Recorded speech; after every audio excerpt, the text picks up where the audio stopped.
Assalamualaikum warahmatullahi wabarakatuh. Alhamdulillahilladzi faddala bani Adam bil 'ilmi wal 'amal 'ala jami'il 'alam. Wassalatu wassalamu 'ala Muhammadin sayyidil 'arabi wal 'ajam wa 'ala alihi wa sahbihi ya nabiyil 'udhur wa hikam amma ba'd. Bapak Ibu yang masih ada rahmat Allah, mari kita buka terlebih dahulu majelis kita dengan bersama-sama kita bersama. Bismillahirrahmanirrahim. Sebagaimana sama-sama kita pahami bahwa di setiap Rabu keempat kita akan bersama-sama mengkaji tafsir Ibnu Katsir mulai dari surat Al-Fatihah.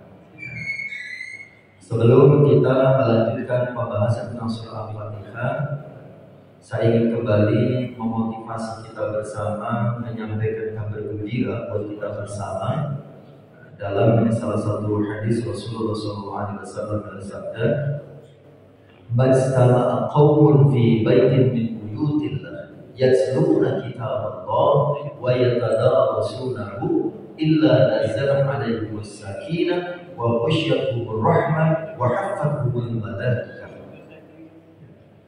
Jadi kata Rasulullah, tidaklah berkumpul sekelompok orang di dalam salah satu dari rumah Allah, kemudian mereka membaca ayat-ayat Allah dan mengkaji isinya. Apa yang akan didapatkan oleh orang yang berkumpul di masjid mengkaji ayat-ayat Allah? Illa nazal alaihimus sakinah, akan diturunkan ketenangan. Wa ghasyiyatuhur rahmah, kemudian akan diliputi rahmat Allah Subhanahu wa taala.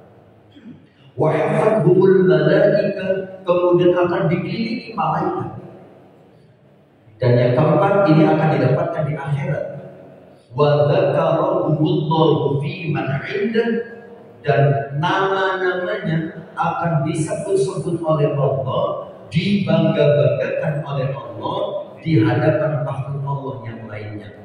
Masya Allah. Mudah-mudahan yang kita lakukan ini diberikan keistiqomahan oleh Allah Subhanahu wa taala. Amin ya rabbal alamin. Kita masih membahas muqaddimah dari surat Al-Fatihah. Muqaddimah dari surat Al-Fatihah. Kemarin terakhir kita sudah membahas tentang keutamaan Bismillahirrahmanirrahim. Nah sekarang kalimat Bismillahirrahmanirrahim kita bedah. Dimulai dari membahas lafzul jalalah. Lafzul jalalah, lafaz Allah yang terdapat pada Bismillahirrahmanirrahim. Bi dengan ismi nama Allah di Allah. Nah, lafaz Allahnya ini kita bahas. Di dalam tafsir Ibnu Katsir dijelaskan bahwa lafaz Allah ini merupakan nama untuk Rabb, untuk Tuhan Tabaraka wa Ta'ala. Dikatakan bahwasanya lafaz Allah ini merupakan ismul a'dzam, nama yang paling agung. Lafaz Allah ini merupakan ismul a'dzam, nama yang paling agung. Karena nama ini menyandang semua sifat. Kita kan mengenal yang namanya Asmaul Husna, 99 ya, Asmaul Husna, nama-nama Allah yang baik. Nah ternyata Asmaul Husna itu yang menjadi nama itu hanya lafaz Allah, yang lainnya itu adalah sifat. Makanya di sini disebutkan lafaz Allah merupakan ismul a'dzam, nama yang paling agung. Kenapa? Karena nama ini menyandang semua sifat. Contohnya disebutkan oleh Allah dalam Al-Quran surat Al-Hasyr ayat 22 sampai ayat 24. Dikatakan di dalam ayat itu, Huwallahu alladzi la ilaha illa huwa alimul ghaibi wasyahadah huwar rahmanur rahim Huwallahu alladzi la ilaha illa huwal malikul quddusus salamul mu'minul muhaiminul azizul jabbarul mutakabbir. Subhanallahi amma yusyrikun. Huwallahul khaliqul bari'ul musawwir lahul asmaul husna. Yusabbihu lahu ma fis samawati wal ardi wa huwal azizul hakim. Nah, coba kita perhatikan dalam ayat ini. Huwallah, huwa dia, Allah, alladzi la ilaha, yang tidak ada Tuhan illa huwa, kecuali dia. Baru setelah ini disifati alimul ghaibi wasyahadah. Allah adalah zat yang mengetahui yang gaib dan yang tampak. Ya, mulai disifati huwa dia ar-rahmanu ar-rahim, yang maha pengasih lagi maha penyayang. Kembalinya kepada lafaz Allah. Huwa dia ar-rahmanu, diberi sifat yang maha pengasih, ar-rahim yang maha penyayang. Selanjutnya, huwallahu alladzi la ilaha illa huwa al-malikul quddusus salamul mu'minul muhaiminul azizul jabbarul mutakabbir. Huwa dia Allah alladzi la ilaha illa huwa, yang tidak ada Tuhan yang wajib disembah kecuali dia, al-malikul quddusus salamul mu'minul muhaiminul azizul jabbarul mutakabbir. Dialah yang maha suci, yang maha sejahtera, yang mengaruniakan keamanan, yang maha memelihara, yang maha perkasa, yang maha kuasa, yang memiliki segala keagungan. Subhanallah amma yusyrikun, maha suci Allah dari segala sesuatu yang mereka sekutukan. Kemudian dikatakan lagi, huwallah, dia adalah Allah. Siapa Allah itu? Al-Khaliq, yang menciptakan, Al-Bari'u, yang mengadakan, Al-Musawwiru, yang membentuk rupa. Lalu bagi Allah al-asmaul husna, nama-nama yang baik. Yusabbihu, bertasbih lagu kepadanya, ma sesuatu fis samawati, yang ada di langit, wal ardi, dan yang ada di bumi. Wa huwa, dan dia Allah, al-azizu, yang maha perkasa, al-hakimu, yang maha bijaksana. Jadi lafaz Allah itu merupakan ismul a'zam, nama yang paling agung, karena lafaz Allah itu kemudian diberi sifat dengan nama-nama yang lain. Bapak Ibu yang dirahmati Allah. Nah, kemudian dilanjutkan dalam tafsir Qur'an ini. Dengan demikian, semua nama-nama yang baik itu merupakan sifat Allah Subhanahu wa Ta'ala. Sebagaimana firman Allah dalam surat Al-A'raf ayat 180. Walillahi asmaul husna fad'uuhu biha. Walillah, hanya milik Allah al-asmaul husna, nama-nama yang baik. Fad'uuhu biha, maka berdoalah kepadanya, memohonlah kepadanya dengan menyebut asmaul husna tersebut. Nah, ini Bapak yang dirahmati Allah. Dari ayat ini Al-A'raf 180, ini bisa kita pahami bahwa ketika kita membaca Asmaul Husna, itu sudah sama dengan ketika kita berdoa kepada Allah. Karena Allah mengatakan sendiri dalam ayat ini, walillahi asmaul husna, milik Allah lah nama-nama yang baik. Fad'uuhu biha, maka berdoalah kepada Allah dengan nama-nama tersebut. Ya. Makanya ketika kita pengen dilancarkan rezekinya, kemudian dikabulkan semua permintaannya, kita bisa dengan membaca Asmaul Husna sesuai dengan yang kita inginkan. Apa itu? Ya Razzaqu ya Wahhab. Nah, gitu ya. Jadi ketika kita membaca Ya Razzaqu ya Wahhab, Ya Razzaqu ya Wahhab, Ya Razzaqu ya Wahhab, itu ada tuntunannya sesuai dengan firman Allah di dalam ayat ini. Karena Allah sendiri bahkan memerintahkan kepada kita. Allah memiliki nama-nama yang baik, maka berdoalah kalian semua menggunakan nama-nama tersebut. Jadi ketika ada orang yang mempunyai zikir Asmaul Husna, itu ada tuntunannya. Ya dari sini kita bisa memahaminya.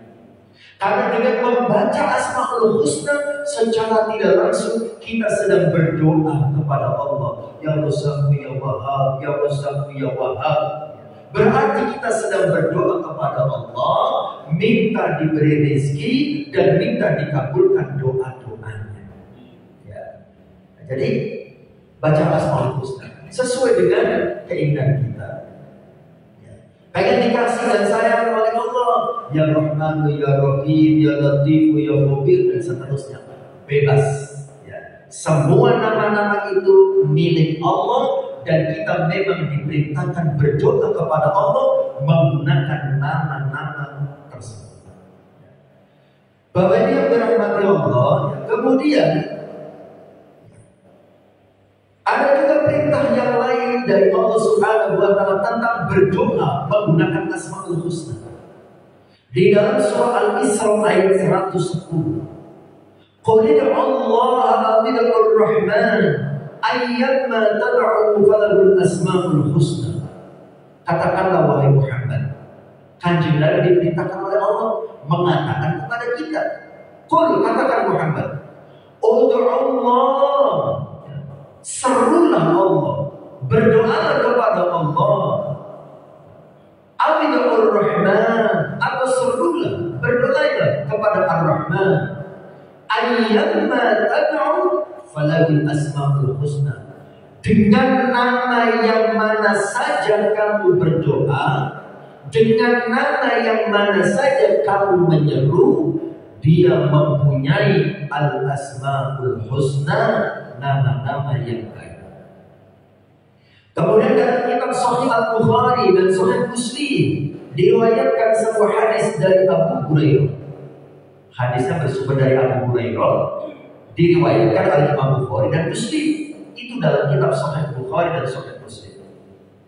Apa kata Rasulullah? Inna lillahi tis'atan wa tis'ina isman mi'atan illa wahidan. Sesungguhnya Allah memiliki 99 nama atau 100 kurang 1. Man ahsaha dakhalal jannah. Barang siapa menjaganya, niscaya ia masuk surga. Nah, makanya ada orang yang menghafalkan Asmaul Husna, gitu ya, karena termotivasi oleh hadis ini, gitu ya. Barang siapa yang menjaganya, gitu ya, ada yang memaknai menghafalnya, dakhalal jannah, maka dia akan masuk surganya Allah Subhanahu wa Ta'ala. Bapak Ibu yang bisa dirahmati Allah, itu tafsir dari lafzul jalalah atau lafal Allah. Nah sekarang kita masuk ke kata berikutnya. Bismillahirrahmanirrahim. Nah sekarang tafsir dari kalimat Ar-Rahman dan Ar-Rahim. Ar-Rahman dan Ar-Rahim ini merupakan dua nama dalam bentuk mubalaghah. Mubalaghah itu artinya bermakna lebih. Ar-Rahman bukan sekedar pengasih, tapi maha pengasih. Itu namanya mubalaghah, bermakna lebih. Ar-Rahim penyayang, bukan hanya penyayang, tapi maha. Ar-Rahman, Ar-Rahim itu bermakna mubalaghah, bermakna lebih. Makanya maknanya maha pengasih lagi maha penyayang. Nah, dua kata ini berasal dari satu kata, yaitu dari kata Ar-Rahman. Jadi Ar-Rahim itu berasal dari kata Ar-Rahman. Dari mana kita tahu? Para ulama menjelaskan. Imam Al-Qurtubi mengatakan bahwa dalil yang menunjukkan bahwa nama ini Ar-Rahim maksudnya terbentuk dari kata lain, yaitu dari Ar-Rahman, terdapat dalam hadis yang diriwayatkan oleh Imam Tirmidzi dari Abdurrahman bin Auf radhiyallahu anhu, bahwasanya Abdurrahman bin Auf mendengar Rasulullah SAW bersabda, qala Allah Ta'ala, hadis qudsi, Allah Ta'ala berfirman, ana ar-Rahman, aku adalah ar-Rahman, khalaqtu ar-Rahim, dan aku telah menciptakan Rahim, wa syaqaqtu laha isman min ismi, aku telah menjadikan untuknya nama dari nama. Nah ini Allah mengatakan aku ar-Rahman, kemudian aku menciptakan ar-Rahim. Jadi ar-Rahim mushtaq. Mushtaq itu artinya berasal dari kata ar-Rahman. Nah sekarang yang paling penting adalah apa sih bedanya ar-Rahman dengan ar-Rahim? Nah ini Abu Ali Al-Farisi berkata, ar-Rahman merupakan nama yang bersifat umum, meliputi segala bentuk rahmat dan dikhususkan bagi Allah semata. Sedangkan ar-Rahim ditujukan bagi orang-orang yang beriman. Maksudnya begini, Ibnu Jarir menjelaskan kepada kita bahwasanya ar-Rahman itu rahmat dan kasih sayang Allah yang Allah berikan untuk seluruh makhluk. Saya ulangi, ar-Rahman itu rahmat Allah, kasih sayang Allah yang Allah berikan kepada seluruh makhluk, baik yang beriman ataupun tidak beriman. Kemudian ar-Rahman ini juga merupakan kasih sayang Allah untuk di dunia dan di akhirat. Jadi ar-Rahman itu lebih luas dari ar-Rahim. Dalilnya mana bahwa ar-Rahman itu merupakan kasih sayang Allah untuk seluruh makhluk, untuk seluruh alam di dunia dan di akhirat. Di antaranya disebutkan dalam surah Al-Furqan ayat 59, "Tsumma stawa 'alal 'arsyir rahman." Kemudian Allah bersemayam. Kemudian Allah yang bersifat Ar-Rahman bersemayam di atas arsy. Dialah yang Maha Pemurah. Kemudian dalam surat Thaha ayat 5, Ar-Rahmanu 'alal 'arsy istawa, yaitu Allah yang Maha Pemurah yang bersemayam di atas arsy. Nah, Allah menyebutkan bahwa Dia istiwa bersemayam di atas arsy dengan nama Ar-Rahman. Ini maksudnya untuk meliputi seluruh makhluknya dengan rahmatnya. Allah mengatur alam semesta bersemayam di atas arsy. Berarti artinya Allah mengatur seluruh alamnya, seluruh makhluknya, baik yang beriman ataupun tidak yang beriman. Makanya kenapa ada orang kafir, orang yang tidak beriman, banyak dosanya, banyak maksiatnya, tapi ketika bekerja keras masih dapat hasil. Nah, itulah rahmatnya Allah. Gitu ya. Allah masih memberikan rahmatnya kepada seluruh makhluknya. Yang penting dia mengikuti sunnatullah. Sunnatullah itu apa? Hukum sebab akibat. Kalau pengen pinter, ya rajin belajar. Kalau pengen kaya, ya rajin bekerja. Itu namanya sunnatullah, hukum sebab akibat. Siapapun yang mengikuti sunnatullah, maka dia akan mendapatkan sesuai dengan ketentuan yang sudah dibuat oleh Allah Subhanahu wa Ta'ala. Tetapi Allah Subhanahu wa Ta'ala itu juga masih punya kewenangan. Seandainya Allah menghendaki sesuatu tidak sesuai sunnatullah, itu terserah Allah. Jadi kalau jenengan melihat ada orang yang kelihatannya sholat aja nggak tahu bekerja, tapi rezekinya dicukupi oleh Allah, itu terserah Allah. Allah punya hak ya, menentukan baik sesuai sunnatullah ataupun tidak sesuai sunnatullah, itu kewenangan Allah. Kenapa? Karena Allah mempunyai sifat Ar-Rahim. Nah ini, Ar-Rahim itu khusus hanya untuk orang beriman. Saya ulangi, Ar-Rahim itu khusus untuk orang yang beriman. Makanya Allah berfirman dalam surah Al-Ahzab ayat 43. Wa kana bil mu'minina rahima, dan dia maha penyayang kepada orang-orang beriman. Ketika khusus kepada orang beriman pakainya rahim. Wa kana bil mu'minina rahima, bukan pakai rahman tapi pakainya rahim. Jadi kalau rahim itu khusus untuk orang yang beriman, kalau rahman itu yang beriman ataupun yang tidak beriman. Bapak Ibu jamaah sekalian dirahmati Allah Subhanahu wa taala. Saya ulangi biar lebih jelas perbedaannya. Ar-Rahman ini maknanya lebih luas.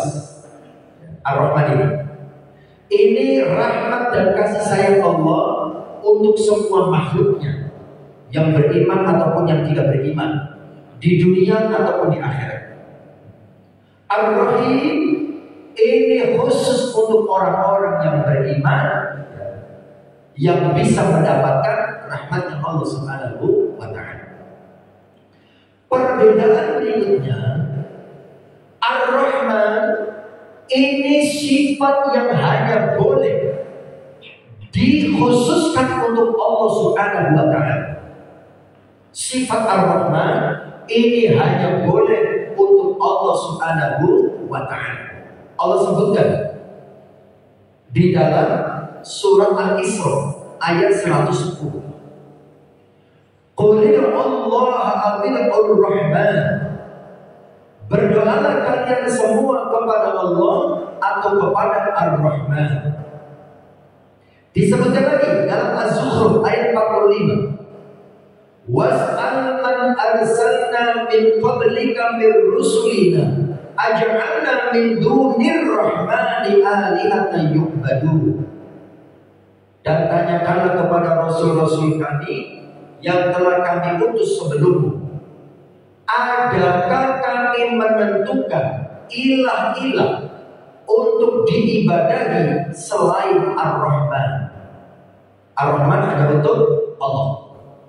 Nah, sementara selain Ar-Rahman itu bisa digunakan untuk mensifati makhluk. Contohnya di dalam surat At-Taubah ayat 128. Selain Ar-Rahman bisa untuk mensifati makhluk. Allah berfirman dalam At-Taubah 128. Laqad ja'akum rasulun min anfusikum azizun 'alaihi ma 'anittum harisun 'alaikum bil mu'minina raufur rahim. Laqad ja'akum, laqad sungguh, ja'a telah datang kum kepada kalian, sungguh telah datang kepada kalian. Siapa? Rasulun, seorang utusan, min anfusikum, dari jenis kalian sendiri. Kemudian Allah memberikan sifat azizun alaihi ma anittum, terasa berat olehnya penderitaan. Azizun ini salah satu asmaul husna, Al-Aziz, ya kan? Tetapi dalam ayat ini mensifati Rasulullah, telah datang kepada kalian seorang utusan dari jenis kalian, azizun alaihi ma anittum, yang terasa berat olehnya penderitaan kalian. Harisun alaikum, yang sangat menginginkan keimanan dan keselamatan bagi kalian. Setelah itu Allah juga memberikan sifat kepada Rasul bil mu'minina, terhadap orang-orang yang beriman, raufun rahimun, Dia amat belas kasih dan amat penyayang. Nah itu, Rahimun, Raufun, Rahimun, dijadikan sifat untuk Rasulullah SAW. Bapak Ibu yang dirahmati Allah, tetapi nanti ada bedanya begini. Kalau dijadikan sifat untuk selain Allah, tidak boleh dikasih al. Ar-Rahim, Ar-Rauf, ada alnya, itu hanya untuk Allah. Hanya untuk Allah. Kalau dijadikan untuk nama makhluk, di depannya itu harus dikasih Abdul, Abdul Rauf, Abdul Rahim, Abdul Rahman, Abdus Somad, Abdul Hakim. Harus kata Abdul di depan. Jadi kita nggak boleh ngasih nama orang Rauf saja itu nggak boleh, gitu ya. Somad saja itu nggak boleh, gitu ya. Harus ada Abdul di depannya. Abdus Somad, hambanya Allah, tempat bergantung. As-Somad itu tempat bergantung. Abdul Rahim, Abdul Rahman. Jadi bisa dijadikan nama kalau di depannya ada kata Abdul. Ya. Jadi nggak boleh kita ngasih orang nama Basir. Basir saja itu nggak boleh. Abdul Basir. Harus ada Abdul di depannya. Baik, Bapak yang dirahmati Allah, itu perbedaan Ar-Rahman dengan Ar-Rahim. Ya, bisa dipahami ya? Ar-Rahman itu lebih luas maknanya, kasih sayang Allah untuk semua makhluknya di dunia dan di akhirat. Sementara Ar-Rahim itu kasih sayang Allah khusus untuk orang yang beriman saja. Kemudian Ar-Rahman itu sifat yang khusus hanya untuk Allah. Selain Ar-Rahman bisa untuk sifat makhluk atau selain Allah. Bapak yang dirahmati Allah, selesai pembahasan tentang Bismillahirrahmanirrahim. Sekarang kita bahas Alhamdulillahirabbil alamin. Bapak yang dirahmati Allah, alhamdulillah maknanya adalah bersyukur kepada Allah semata, bukan kepada selain Allah Subhanahu wa ta'ala. Ibnu Jarir mengatakan, alhamdulillah ini merupakan pujian Allah untuk dirinya, tetapi mengandung perintah agar kita pun memujinya. Imam Ibnu Jarir mengatakan, alhamdulillah ini pujian Allah untuk dirinya, tetapi mengandung perintah agar hamba-hambanya memuji Allah Subhanahu wa ta'ala. Jadi ketika membaca alhamdulillah, itu mengandung perintah bersyukurlah kepada Allah, memujilah kepada Allah Subhanahu wa ta'ala. Kemudian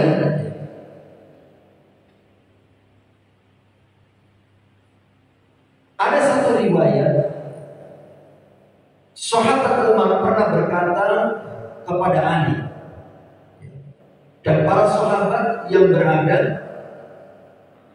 di sisi Rasulullah SAW, kami telah mengetahui tentang la ilaha illallah, kami mengetahui tentang subhanallah dan juga Allahu Akbar. Lalu alhamdulillah itu apa? Sahabat Ali ditanya oleh sahabat Umar, kami mengetahui makna la ilaha illallah, subhanallah, Allahu Akbar. Kalau alhamdulillah itu maknanya apa? Sahabat Ali menjawab, ia adalah kalimat yang disukai oleh Allah Ta'ala bagi dirinya, dan Allah meridhoinya bagi dirinya, serta menyukai kalimat itu diucapkan. Ibnu Abbas berkata, alhamdulillah adalah kalimat syukur Apabila seorang hamba mengucapkan alhamdulillah, maka Allah berfirman ketika kita membaca alhamdulillah, itu dijawab oleh Allah, hambaku telah memujiku. Diriwayatkan oleh Imam Ibnu Abi Hatim.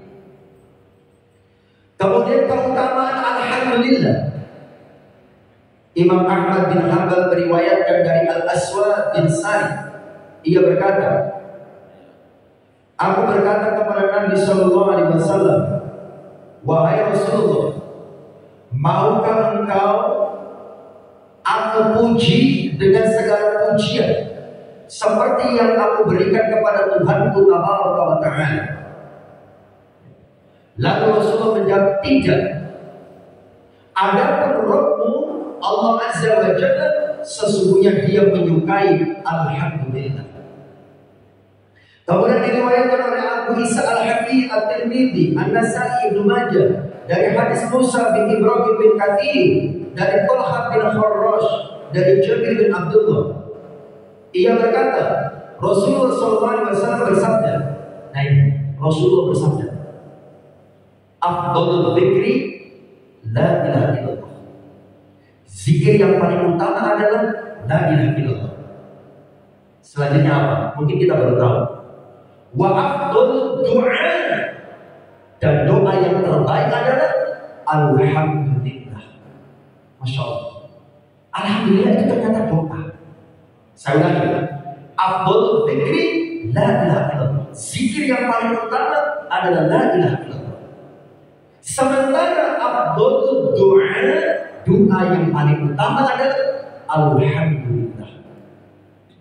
Makanya Bapak Ibu yang dirahmati Allah, dalam hadis yang bersumber dari Siti Aisyah, Siti Aisyah bercerita, Rasulullah itu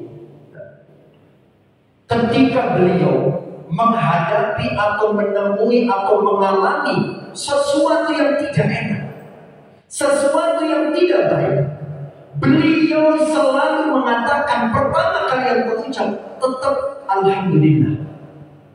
Mendapatkan sesuatu yang buruk, alhamdulillah. Mendapatkan sesuatu yang baik, alhamdulillah. Tapi nanti ada bedanya. Kalau mendapatkan sesuatu yang buruk, di belakangnya kalimatnya adalah alhamdulillah ala kulli hal. Alhamdulillah ala kulli hal. Segala puji bagi Allah atas setiap keadaan. Keadaan baik ataupun keadaan buruk, alhamdulillah. Itu dicontohkan oleh Nabi. Nah, kenapa Nabi dalam kondisi mendapatkan sesuatu yang buruk kok alhamdulillah? Karena ternyata alhamdulillah itu adalah doa. Tidak hanya sebagai ekspresi rasa syukur, tetapi juga ekspresi doa. Berarti pada saat mendapatkan sesuatu yang buruk, kemudian alhamdulillah, itu secara tidak langsung berdoa kepada Allah agar diberikan kebaikan, agar diberikan hikmah yang baik atas peristiwa buruk yang terjadi. Nah ini, saya suka mengingatkan kepada banyak orang, karena kalimat alhamdulillah ala kulli hal ini sangat ngetren. Banyak yang menggunakan, tapi seringkali salah pakai, salah tepat. Ya. Saya lihat di status WA orang, atau di status Facebook. Alhamdulillah ala kulli hal. Saya tanya, jenengan lagi dapat musibah apa? Oh enggak Ustaz, justru saya sedang mendapatkan banyak nikmat. Saya barusan mendapatkan rezeki besar. Itu salah pakai. Kalau mendapatkan rezeki besar atau mendapatkan sesuatu yang nikmat, bukan alhamdulillah ala kulli hal, tetapi alhamdulillah alladzi bi ni'matihi tatimmus shalihat. Alhamdulillah, segala puji bagi Allah, alladzi bi ni'matihi, yang dengan nikmat Allah tatimmu menjadi sempurna as-shalihat, kebaikan-kebaikan. Itu kalau mendapatkan nikmat. Kalau mendapatkan musibah, baru alhamdulillah ala kulli hal. Coba jangan perhatikan video-video yang beredar saudara-saudara kita di Gaza, di Palestina. Ya, saya pernah melihat ada seorang ibu. Ya, dia diwawancara, direkam video, dia hari itu adalah hari pernikahan anaknya, putrinya, anak perempuannya menikah hari itu. Tetapi di hari yang sama, rumah tempat resepsi pernikahan dibom oleh Israel. Mati anak putrinya, anak gadisnya. Apa yang diungkapkan oleh ibunya? Alhamdulillah ala kulli hal. Hari ini hari pernikahan putriku. Alhamdulillah ala kulli hal. Allah lebih menyayanginya. Alhamdulillah ala kulli hal. Putriku syahidah hari ini. Masya Allah. Keimanan yang sangat luar biasa. Dia tidak menangis, dia tidak meratapi keadaan, tapi kalimat pertama itu ucap tetap Alhamdulillah. Tapi Alhamdulillah ala kulli hal. Ketika mendapatkan musibah, tetap mengucapkan Alhamdulillah ala kulli hal. Itu iman tingkat tinggi. Ya. Kalau kita yang biasa-biasa saja, inna lillahi wa inna ilaihi raji'un gitu. Tapi kalau imannya sudah tingkat tinggi, yang pertama itu bukan inna lillahi, tapi Alhamdulillah ala kulli hal. Dan itu juga yang dicontohkan oleh Rasulullah SAW. Ya. Saya pernah membaca ada cerita orang Indonesia jadi manajer sebuah perusahaan di Arab. Ya. Saya lupa di Arabnya di Saudi atau di mana, pokoknya di negeri Arab. Ya. Dan kemudian dia memperhatikan kenapa orang Arab yang kelihatannya sumber daya alamnya sebetulnya terbatas, hanya minyak, gitu ya. Dibandingkan dengan kita jauh, kita sekarang ada, bukan hanya minyak, nikel ada, segala macam ada. Tanahnya juga subur, melempar biji besok sudah tumbuh, kan begitu ya. Di Arab itu nggak seperti itu. Tapi kenapa di sana kelihatannya lebih makmur? Rakyatnya lebih sejahtera. Pengangguran saja digaji, kan begitu ya. Kenapa bisa begitu? Ternyata salah satu penyebabnya orang Arab itu pandai bersyukur. Apapun yang terjadi, kalimat pertama adalah Alhamdulillah. Jadi dia menyaksikan, ini manajer orang Indonesia punya anak buah, daerahnya mendapatkan musibah. Karena akhir-akhir ini kan di Arab suka terjadi juga gitu ya, banjir kan gitu ya, banjir bandang, ada rumah pada rusak, tenggelam dan seterusnya. Salah satu anak buahnya, karyawan di perusahaan tempat orang Indonesia itu bekerja gitu ya, itu yang menjadi korban. Sebagai atasan mewakili perusahaan ikut berbela-sungkawa. Dia mengatakan, ya, kami atas nama perusahaan turut berduka cita bela-sungkawa atas musibah yang menimpa daerah Anda dan juga termasuk rumah Anda. Kalimat pertama yang berucap Alhamdulillah ala kulli hal. Ini takdir Allah Subhanahu wa taala. Kalimat pertama Alhamdulillah. Kalau di kita bagaimana? Kalau dapat musibah, kami atas nama perusahaan, atas nama atasan turut berduka cita dan bela-sungkawa atas musibah yang menimpa dengan dan kalau itu ya Allah Pak, gimana lagi ya? Kebanyakan biasa kita memasang muka memelas, gitu ya, bersedih, terkesan supaya dikasihani, kan begitu ya. Orang Arab tidak begitu. Alhamdulillah. Coba lihatlah banyak video-video yang beredar di Gaza itu, ya. Masya Allah. Rumahnya barusan dibom, hancur lebur, Masya Allah. Biasa saja, Alhamdulillah. Masya Allah. Itu keimanan yang sangat luar biasa. Mereka sangat memahami firman-firman Allah. Di sini disebutkan, afdhalul dzikri la ilaha illallah wa afdhalud du'a alhamdulillah. Istrinya meninggal, anaknya meninggal, keluarga meninggal, yang pertama itu ucap alhamdulillah. Tapi mohon maaf, itu kalau kita praktekkan di Indonesia, itu bisa salah paham. Wah, dengar-dengar istri jenengan meninggal, alhamdulillah. Itu bisa timbul salah paham kalau di Indonesia, kayaknya begitu ya. Baik kok istrinya meninggal kok senang, suaminya meninggal kok senang kan gitu ya. Jangan-jangan ini kalap-kalap kan begitu ya. Kalau di Indonesia bisa jadi salah paham ya. Tapi di sana Masya Allah ya, luar biasa, alhamdulillah. Bapak ini yang dirahmati Allah, kembali lagi, makna alhamdulillah itu adalah pujian kepada Allah, ekspresi rasa syukur kepada Allah, dan juga merupakan sebaik-baiknya doa. Makanya ya kita pada saat kita mendapatkan sesuatu yang buruk, kita coba tingkatkan iman kita. Alhamdulillah ala kulli hal. Sekalipun tidak harus di hadapan banyak orang, karena takutnya nanti salah paham, bisa timbul fitnah. Kemudian kalau mendapatkan nikmat, alhamdulillah, alladzi bi ni'matihi tatimmu shalihat. Segala puji bagi Allah yang dengan nikmat Allah menjadi sempurna segala kebaikan. Nah, bagi kita yang sama-sama sudah mengerti ini, ketika tanya kabar, itu jawabannya harus seperti orang berilmu. Jangan ngomongin temannya. Pak, gimana kabar jenengan? Kalau yang ditanya jawab, alhamdulillah ala kulli hal. Oh, berarti sedang tidak baik-baik saja. Jadi kan harus dipilihnya yang sesuai, yang sabar ya Pak. Mungkin itu ujian dari Allah. Tapi kalau ditanya kabar, gimana Pak kabar jenengan? Alhamdulillah. Alladzi bi ni'matihi tatimmu shalihat. Jawaban orang yang ngaji kan begitu. Oh, berarti dia sedang banyak rezeki. Jadi kan boleh berkomentar. Terus ukurannya kapan? Nah, begitu.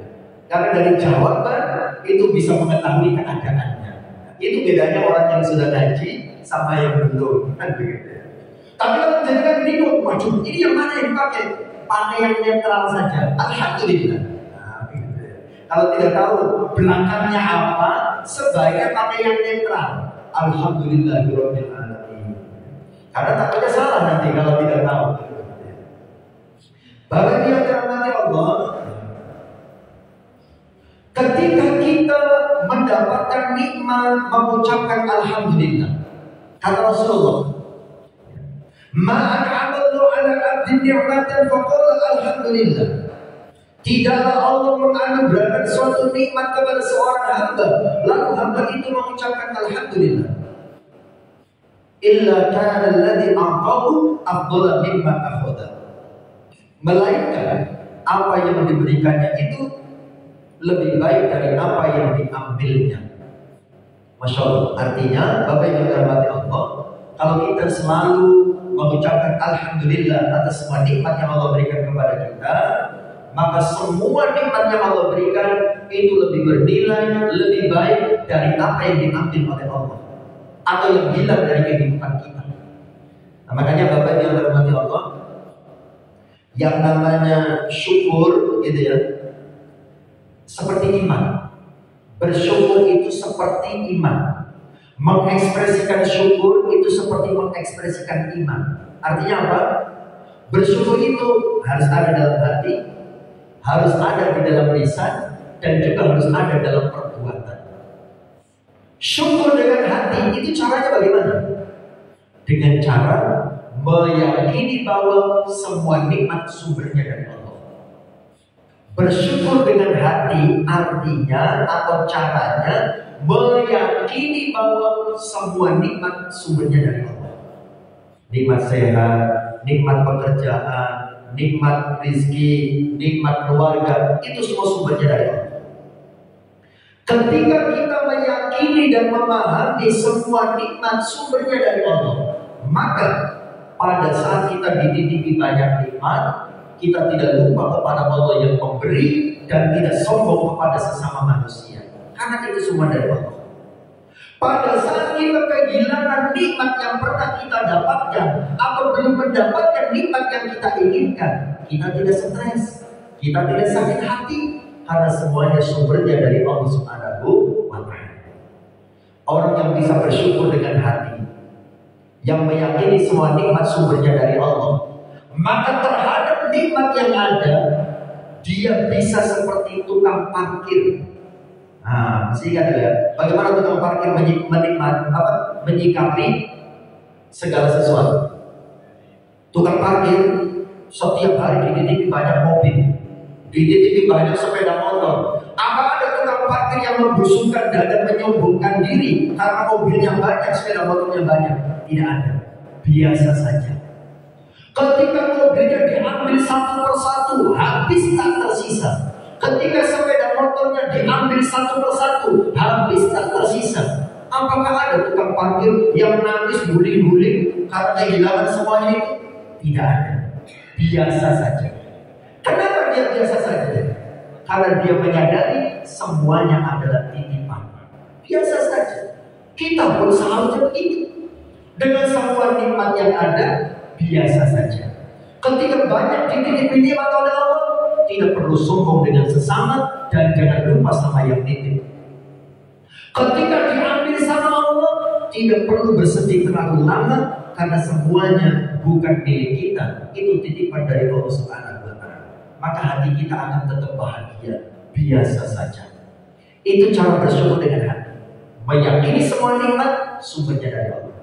Kemudian bersyukur dengan lisan. Sambung lisan pada ya. Sekarang jam 7 lebih. Oh, 2 menit lagi. Oke. Bagaimana cara bersyukur dengan lisan? Allah memberikan tuntunan kepada kita dalam surat Ad-Duha ayat yang terakhir. Wa amma bi nikmati rabbika fahaddith.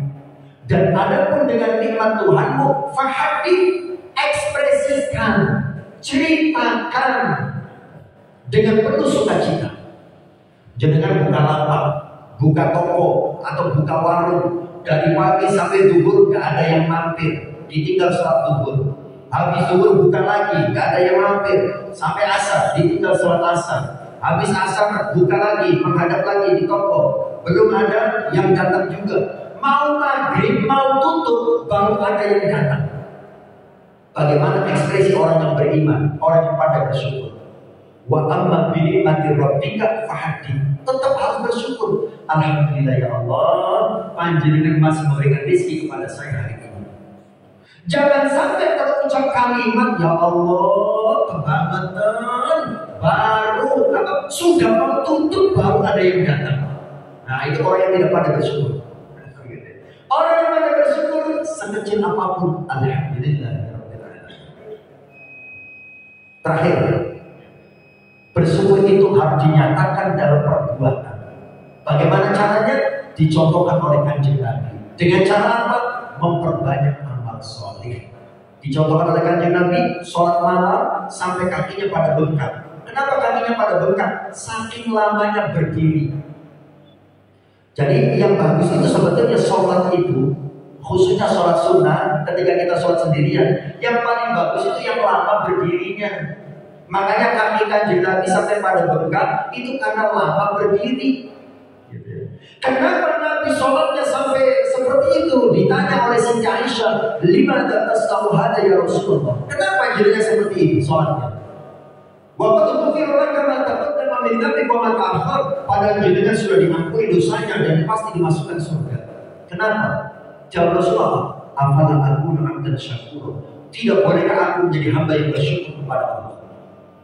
Jadi cara bersyukur dengan perbuatan adalah dengan memperbanyak amal soleh. Seperti dicontohkan oleh baginda Rasul Muhammad Sallallahu Alaihi Wasallam. Baik, Bapak yang dirahmati Allah, kita baru membahas Alhamdulillah, belum membahas Ar-Rabbi, dan belum membahas Al-Alamin. Masya Allah ya. Kalau kita bahas ternyata banyak juga isinya kan begitu. Baik, mudah-mudahan kita sabar, ya mudah-mudahan kita bisa istiqomah di dalam mengaji ayat-ayat Allah. Amin ya rabbal alamin. Demikian, kurangnya saya mohon maaf, kita akhiri dengan hamdalah dan kafaratul majlis. Alhamdulillahirabbil alamin. Subhanakallahumma wa bihamdik, asyhadu an la ilaha illa anta, astaghfiruka wa atubu ilaik. Assalamualaikum warahmatullahi wabarakatuh.